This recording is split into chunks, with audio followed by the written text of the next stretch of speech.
Sean and I met at Agricultural College in 1997, been best friends ever since, one from Wales, one from England, and after 10 years in the produce industry we decided to start our own business.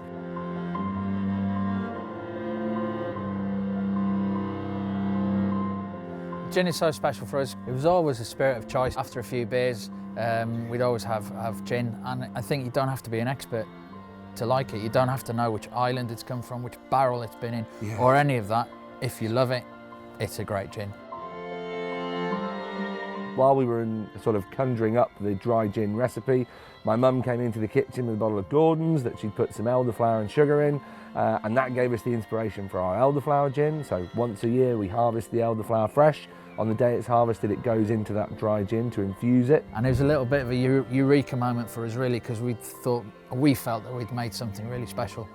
The elderflower comes from here in Harrington, and we reckon there's a couple of varieties here because there's slight differences between the two. So we think it gives a nice combination, nice blend of flavours of elderflower, and gives us a really nice finish to the gin.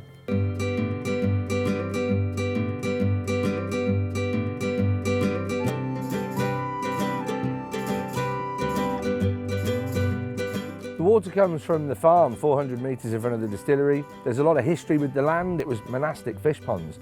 They were put in by the Knights Hospitaller back in the Middle Ages, and those guys knew what they were talking about because the water's fab, and we use that water today to distill with and to cut the spirit to bottle strength.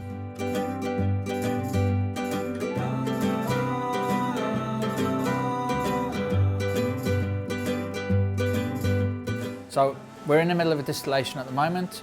So the botanical recipe and the ethanol are in there, and they're distilling through, and it's all about vapour and then condensing. Eventually it gets to the top of the column and starts coming down as liquid after the condensing column.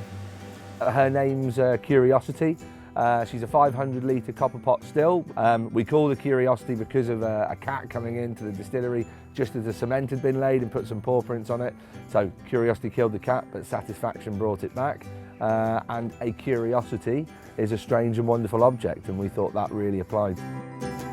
So just tasting this, and it's actually there's a sweetness in there and quite a bit of spiciness coming through now.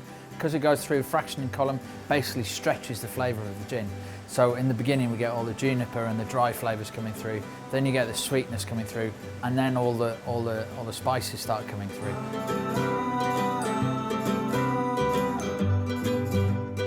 People want quality again, and I think that really helps in what we do. It's a hand-finished product. They want to know that we wax dip every bottle, we wrap the copper wire around the neck, we hand apply the little ribbon that you pull open, we hand apply each label. So every single bottle's been touched by human hand probably 10 times before it goes into the box to go off to a shop. So you don't get any more artisan in terms of gin than Warner Edwards. So it's all really the judgment of the person that's dipping as to how deep they go, but we like to get a nice sort of halfway down the neck. And then we just give it a twist, and that's the bottle finished, ready for the labels to be hand applied. What gets us up in the morning?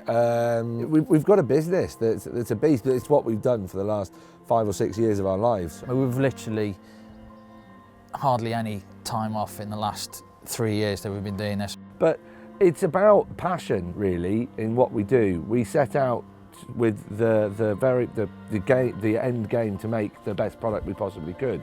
When you work 7 days a week like we do and you're just flat out, we don't really pat ourselves on the back very often. I don't think we've ever had a Warner Edwards celebratory sort of evening or anything like that. So when you do get an award, you get that hour of woohoo, and then it's back to it and back to making the best gin in the world, basically.